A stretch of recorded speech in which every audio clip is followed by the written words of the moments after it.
Hello everybody and welcome back to Lesser Known History. Today we are going to be discussing the Renaissance and the rebirth of European culture following the Dark Ages. This is going to be a multi-part series where we discuss and break down all the parts of the Renaissance. Today we are going to talk about the origins of the Renaissance and how it got started. What exactly was the Renaissance? The Renaissance in French means rebirth, so this is the rebirth of European culture following the era known as the Dark Ages. The Dark Ages was categorized by not a lot of innovation on the scientific front, as since the Roman Empire had fallen, there wasn't much of a central governmental force holding together Europe and allowing for these scientific ideas to spread. There was the church, but the church held more of a theological monopoly rather than producing scientific innovation. This gave birth to humanism and the idea of the singular genius.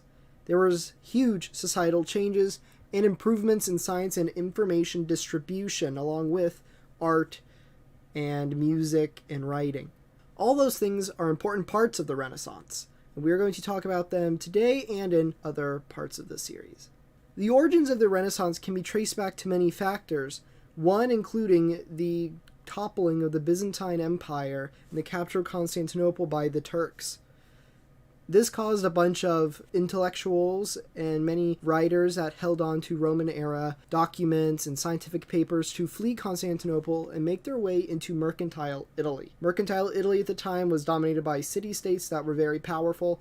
We're talking about Florence, Venice, Genoa, all the different city-states that you can think of. That's what we're talking about here. The distribution of information also became very important after the 1450 invention of the Gutenberg printing press, which allowed for the fast distribution of manuscripts and writings about science or inventions or just writing in general. The funding from these Italian merchant families, such as the Medici family, is what allowed for these massive artworks to be created, and it lasted from the 14th to the 17th centuries. What was humanism? Humanism derived from the Latin concept of humanitas, and it means to push for human progress and freedom. It inspired many of the thinkers and inventors during the Renaissance. It created the lens through which we analyzed the Renaissance today and how they analyzed the Renaissance back then. And it also created the concept of the individual genius, which is something we will get to here in a moment. The individual genius is a very important concept to grasp when discussing the Renaissance. Artists, craftsmen, and sculptors were previously just seen as artisans, people that just had some kind of material talent that they could make things, but they didn't have much of a societal respect when attached to them. Sometimes it could even be derogatory depending on which context you were using it in. The Renaissance changed how society viewed them. They were seen as talented individuals. They were seen as intelligent because they could get messages across through their art. It has caused intellectual debates since then on exactly what the individual genius means, but it is still important today because our view of artists totally changed at this point. Again, before the Renaissance, people just saw artists as, well, you can create art, that's cool, I guess. But now we view art as something almost magical. We love to look at art. Art is beautiful. It carries messages to it. And that whole idea behind it was because of the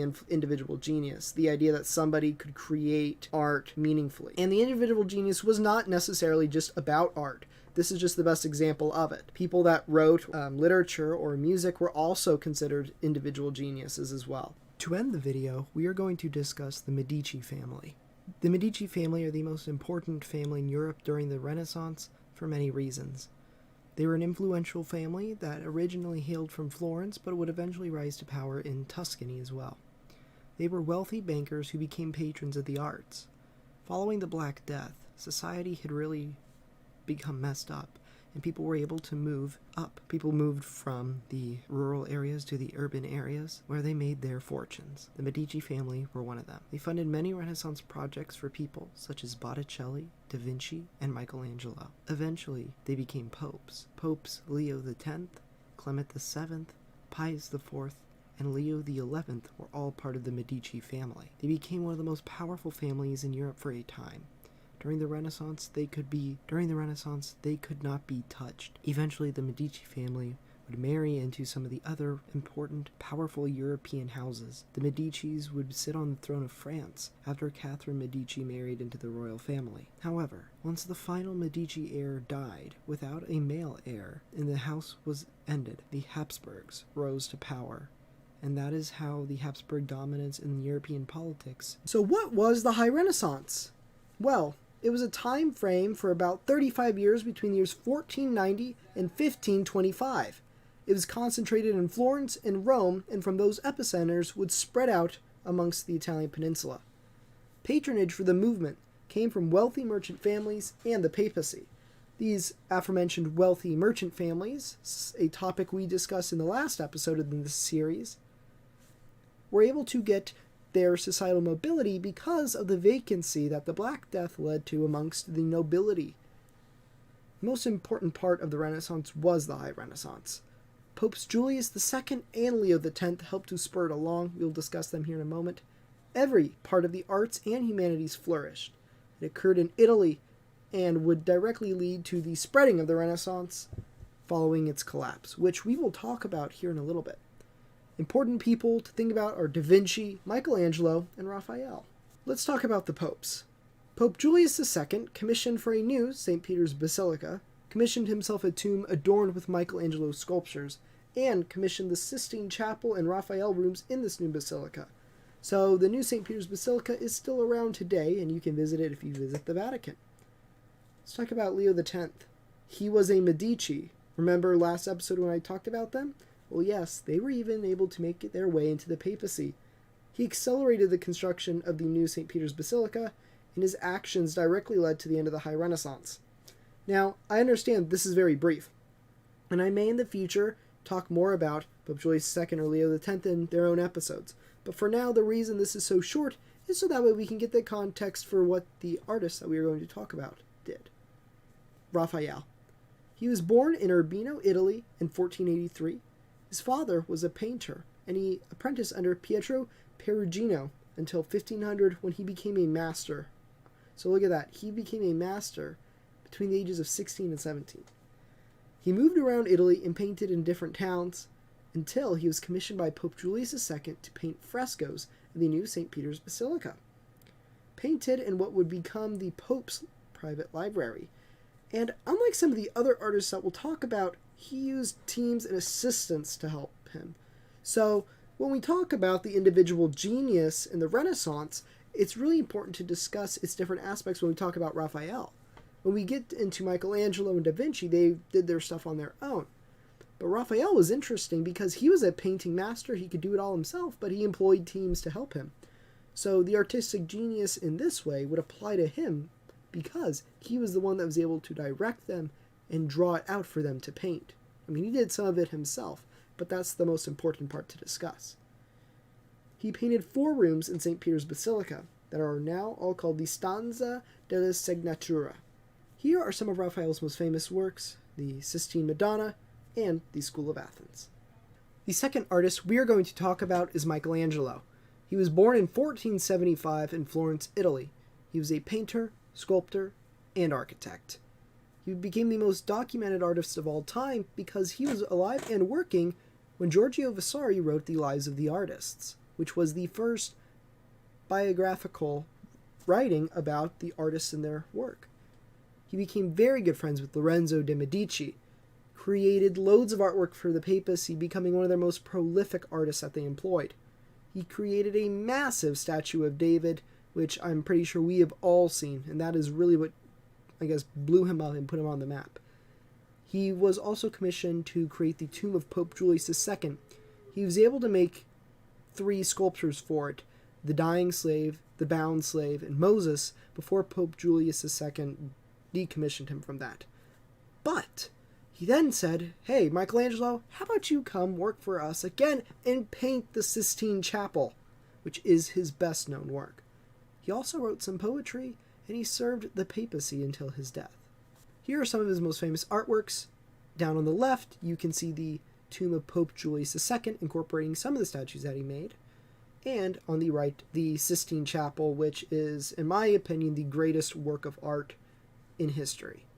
It is a gorgeous piece of artwork that I still cannot believe that the papacy picks popes sitting under that. Also, that's good alliteration. Let us talk about the true Renaissance man himself, Leonardo da Vinci. He was born in 1452 in Florence, Italy. He was a painter, draftsman, sculptor, architect, poet, writer, engineer, and he was the true Renaissance man. Our idea of what a Renaissance man is directly because Leonardo da Vinci was so incredibly motivated at what he did. He directly led and influenced humanist thought through teachings. He accepted an invitation from King Francis I of France to become his personal artist, and that is how he left Italy. Once he left Italy, he just left Italy for life. His diagrams and drawings inspired modern-day inventions. We've all heard about the tank or the flying aircraft, all those different things Leonardo da Vinci did. There's a really cool story how he created a diagram for a canal that would connect, I forget which city, but it was an Italian city, to the ocean. And he never got the funding for it. Well, in the modern times, when people did build the canal, by pure coincidence, they ended up doing their canal work in the exact area and in the exact ways that Leonardo da Vinci had written down. And they did not figure that out until well afterwards, when they rediscovered it.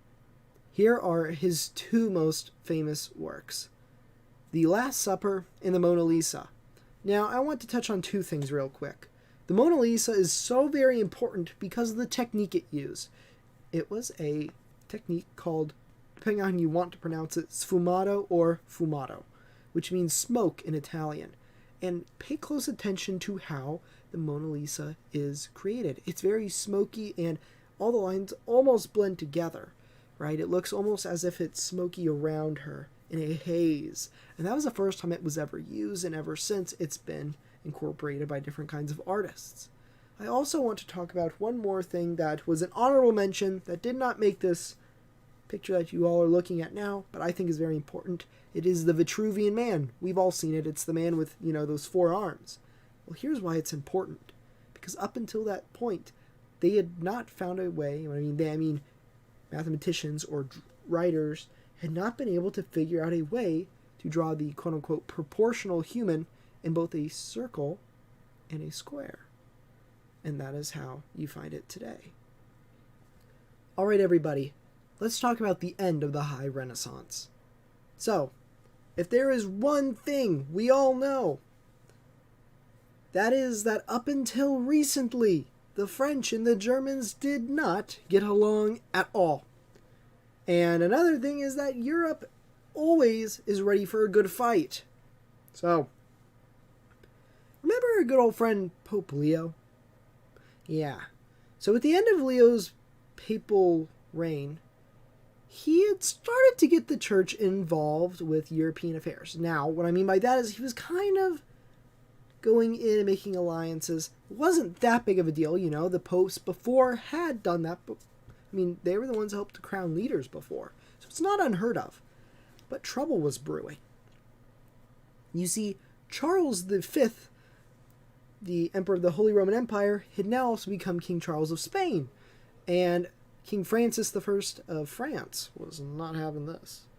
So they go to war. Now this is a very long war, as we all know. And Charles does the exact thing that you would expect him to do. He takes his army and marches on Rome. However, when he gets to the city, he orders his troops not to ransack the city, not to go in. However, let's talk a little bit about what the army's composition was. It composed of 3 main groups: Spanish Catholics, German Catholics, and German Protestants. Now we know that the Protestants and the Catholics did not get along well. So, against his wishes, the Protestants in the army burned and destroyed Renaissance artworks and looted the city. However, it wasn't just them that did all the destruction, don't you worry.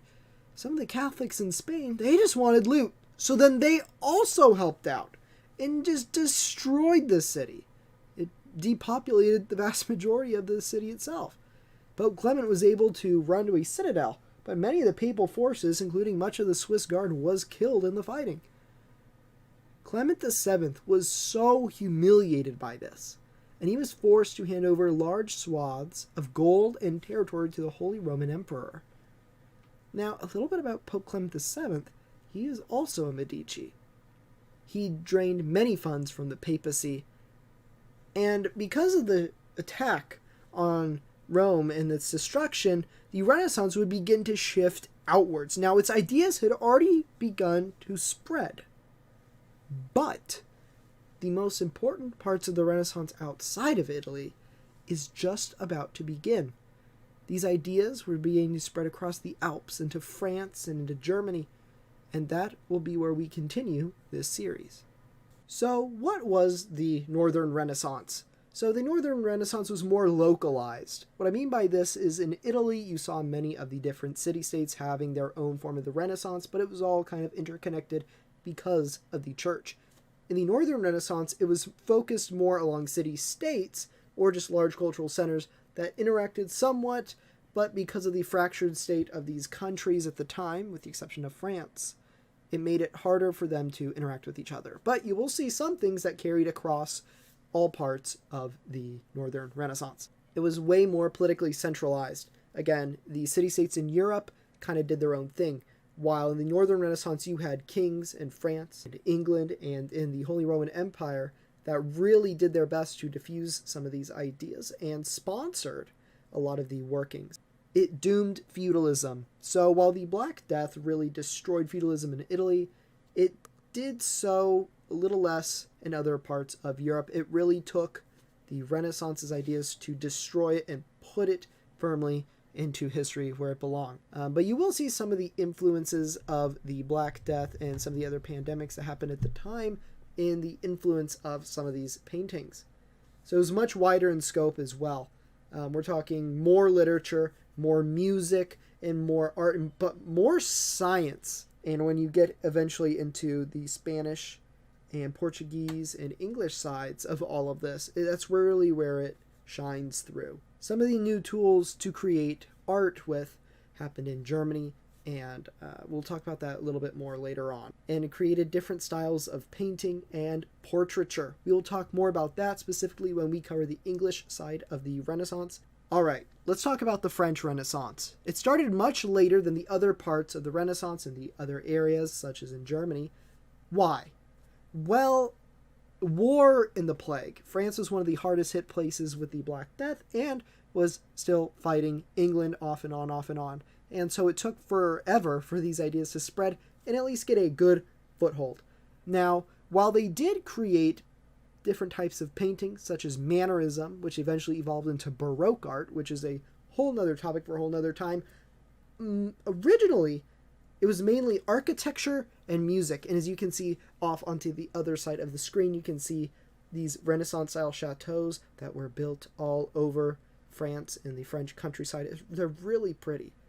And so that's what it started out as, but it eventually developed more into painting and Mannerism, which is a topic in and of itself. But French painting from the Renaissance eventually inspired Baroque art, and Baroque art is the next big movement of painting, and it originated out of France. So you can see that connection. All right, let's talk about the Low Countries. So Robert Campion's paintings in the 1420s and 1430s. Let's talk about the Low Countries. Robert Campion's paintings in the 1420s and 1430s inspired Renaissance realism, but was not accepted until the Italians accepted it, and then it became much more widespread. So, in order for the Renaissance to get into the Low Countries, first the King Francis I of France commissioned some Italian artists. As you know previously, Leonardo da Vinci was one of these people. So he brings them to Paris, and from there their art is distributed. It goes all the way up into the Low Countries. For those of you that don't know the Low Countries, we're talking about Belgium, Luxembourg, and the Netherlands. And so at this time, these countries were under the domain of, or nominal domain of the Habsburgs and of Burgundy, and during this whole time period. So it was very, very filled with unrest. Nevertheless, there were some really interesting styles of art that were created here. Ideas spread faster than art style, And so what we mean by that is, so the style of the Renaissance did not make it fully up there for a while, but before it hit there, ideas such as humanism were present much longer, or much before the art styles of the Renaissance happened. But eventually the artists in France and the Low Countries turn towards Rome for inspiration, and they become what are called Romanists. So they go ahead and emulate the styles of the Italian artists from the Italian city-states. And that's why you see this really, really interesting mix in style between the two places. As you can see right there, there's a picture of King Francis I of France, and he is the one who helps to jumpstart the Renaissance in this area. Alright guys, as is tradition, we always talk about a famous artist or a couple artists from this time period, and this is no different. Today we will talk about Peter Bruegel the Elder. So he was born in Breda, which is in the present-day Netherlands, and he dropped the H in his original name in order to Latinize it. So in his last name Bruegel, the H was between the G and the E.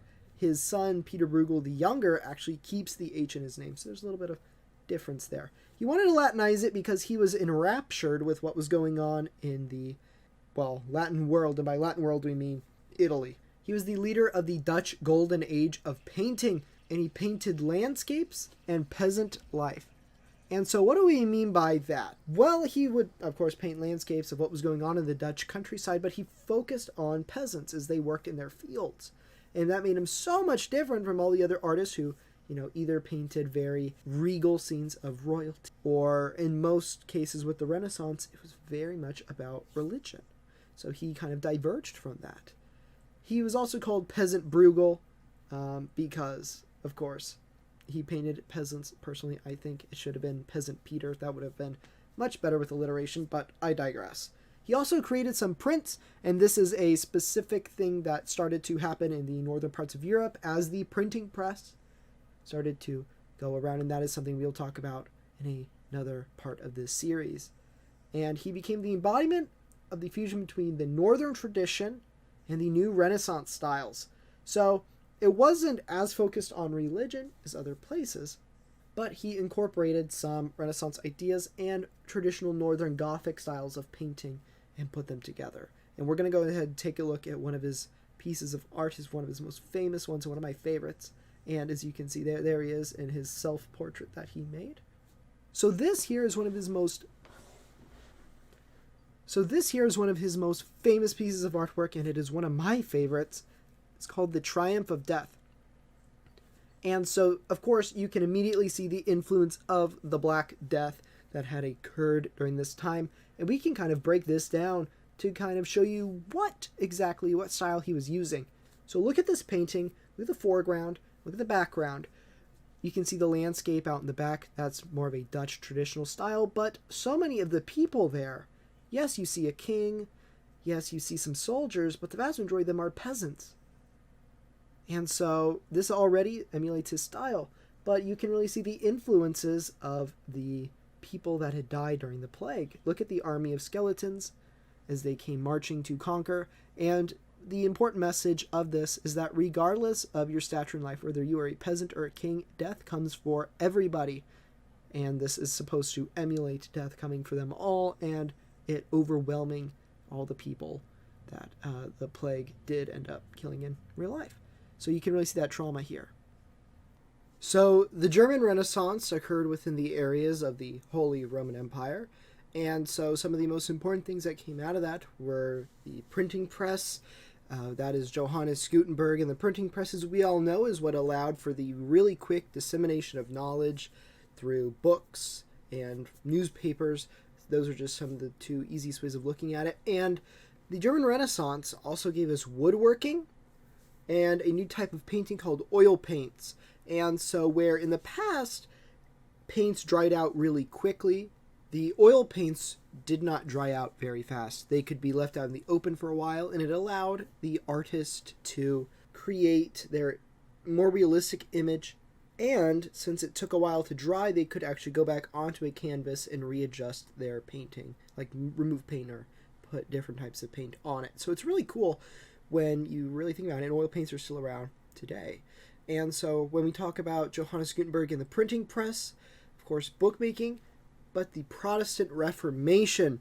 And that ties in to humanism, right? Martin Luther and the questioning of the Catholic Church. So ironically, the funding of the arts by the Catholic Church in Italy and in those mercantile republics, as they moved on up, right, they disseminated and diffused up northward into Germany, the ability to disseminate new ideas through this funding and through the creation of these books is what allowed for the downfall of the church in that area. So the Protestant Reformation ends up starting out here. Albrecht Dürer, he is the important artist that we are going to be talking about from the German Renaissance. So a little bit about him. He was born in 1471 in the city of Nuremberg, famous for the Nuremberg trials that happened after World War II. Skilled painter and printmaker. And so he traveled to Italy and became good friends with many of the Italian painters, including Raphael and Leonardo da Vinci. And being friends with all these Italian painters and artists, their ideas started to spread to him. So the ideas and techniques he learned about in Italy were disseminated and written down and helped to spur on the Northern Renaissance. So he wrote these ideas down, he practiced them, and formed these books that he was able to publish via the Gutenberg press, and that helped to disseminate all the knowledge that he gained up there. And so he is one of the fathers of the German Renaissance, and he wrote really important books on proportions and other artistic ideas that we still use today. So I'll show you one of his important pieces of art. This is one of my favorite pieces of artwork from this time. This is the Four Horsemen of the Apocalypse. It is a pretty awesome piece of art. You can kind of see some of his techniques in there and proportion. It's very detailed. And so, yeah, there you go. That's the German Renaissance. We're going to keep on going. So we're going to talk about the two smaller sub-renaissances that happened. I'm not really going to focus too much on the important people of it, but I'll talk a little bit about what each of them did. So we have the English Renaissance, and then we're going to cover the Polish Renaissance. So really quickly, what was the English Renaissance? So it differed from the other Renaissances at the time. It focused on literature, performance arts, and architecture, rather than painting and sculpting. I mean, there was, of course, some of that. But whereas these other Renaissances occurred all over these regions, the English Renaissance was really focused in London. As we all know, it's because London was such a massive cultural hub. But it focused on other things. Specifically, we're going to look at literature and the performing arts. As for the performing arts, England created what was called a madrigal, a different type of singing. And they were influenced by Italian practices at the time. It came to London, and they started to really work on that. And that would have, long time down the road, that would lead to English operas being made. But that's not really in the scope of the Renaissance, as much as that's just a really cool tidbit. And then architecture, there was a bunch of old buildings that were built on there. The Globe Theater, for instance, the original Globe, not the one that burned down. And so, yeah, that's the English Renaissance. It's pretty self-contained, not very expansive, but it did give us some pretty cool things. Finally, we have the Polish Renaissance. So this, out of all of the different parts of the Renaissance, was the least known, and I thought it was really interesting. So the Polish Renaissance happened, of course, in the Polish-Lithuanian Commonwealth. It's centered around architecture and art. So a lot of this architecture happened to have been destroyed and burned down during the World Wars and different wars during that time. There aren't many remaining pieces of that, but you can still see some refurbished and remade pieces of artwork. So it happened in 3 waves. All right, so the first wave happened pretty early on in terms of the Renaissance, like in the late 1400s, early 1500s. It was caused by Italians that were invited to the nation. So the head of the Polish-Lithuanian Commonwealth, the government, hears about all these really cool pieces of art being made in Italy and the architecture. And so they invite a bunch of Italian artists, and they're like, come on up here and show us how to do this. So the first wave occurs when they go up there, they teach them all, and that's starting buildings. One of the best places to see this or learn about is in Gdansk, so out in East Poland, or at the time, now it's more central West Poland, but at the time, more Eastern Poland. And so that was where the first waves happened, in Eastern Poland. Then the second wave happens like mid 1500s, and that's more homegrown. This is the largest, most expansive part of the Polish Renaissance. This is when more homegrown artists rise on up and do really cool architectural projects kind of in Pomerania, back when it was part of the Polish-Lithuanian Commonwealth. And so these were more Polish influence, so Polish versions of Italian work. And then the third wave was very short, and it coincided with the Counter-Reformation. And it was just a little bit more the same, but this was more in central, western Poland. And so, again, very short, happened with the Counter-Reformation, so this is right near the end of the Renaissance. But two of the pictures I have here, you have a really cool piece of Polish art. And you can kind of see the influences of the Italian art, but also some of the oil paints that were used that they got from Germany. It's really, really cool. It's a really cool fusion of those two different styles of art. And then off to the east, that's Nicholas's Copernicus, is famous treatise on the revolutions, as it was called. And so Copernicus was half German, half Polish, but his writings happened during the Renaissance. So that's just a really cool piece of knowledge right there. All right, everybody, let's talk about what ended the Renaissance. So first off, the access to new information and ideas. Off to your right, you have the picture of the great Martin Luther. And we all know what Martin Luther did, right? Protestant Reformation and the questioning of the church. And these new ideas that poked at the idea of the supremacy of the Catholic Church at the time. So what happens with the Protestant Reformation? Really simplified, a bunch of wars happen in Europe between Protestants and Catholicism, and so it causes a bunch of upheaval. Now, we already talked about earlier how Italy was sacked by the Holy Roman Empire, and so what happens is since the Catholic Church and the mercantile republics are devastated, money starts to move out of Italy and spreads into France, Germany, England, and that's how we get those renaissances. But as the Renaissance follows the money, it eventually burns out. So it burns out as everything keeps on going, and then eventually it's gone. Because of the widespread devastation that happens in the Holy Roman Empire and Italy and France during this time, people don't have time to focus on art. The church doesn't have time to focus on funding Renaissance era stuff because they're working on the Counter-Reformation. Because the best way to show that you are not about collecting money for indulgences is to spend more money to make better artwork. But this artwork is not in the Renaissance style. It is instead glorifying the church. So that is how you start to see that massive shift away. And so that is how the Renaissance ends. And it just starts and then just fizzles out over time. Now, what is it replaced by? Well, it is replaced by the Enlightenment. And so the Age of Enlightenment is a whole other topic. It could be entire college courses.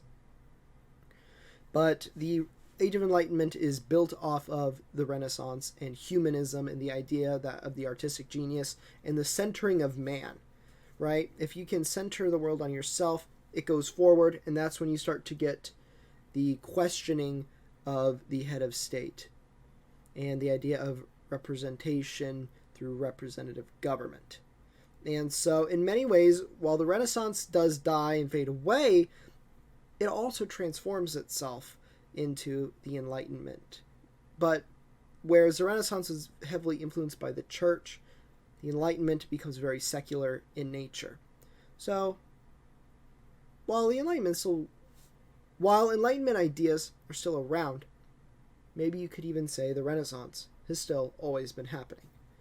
But that is all, guys, and I hope everybody has enjoyed this series of discussions about all the Renaissance things that have gone on in history.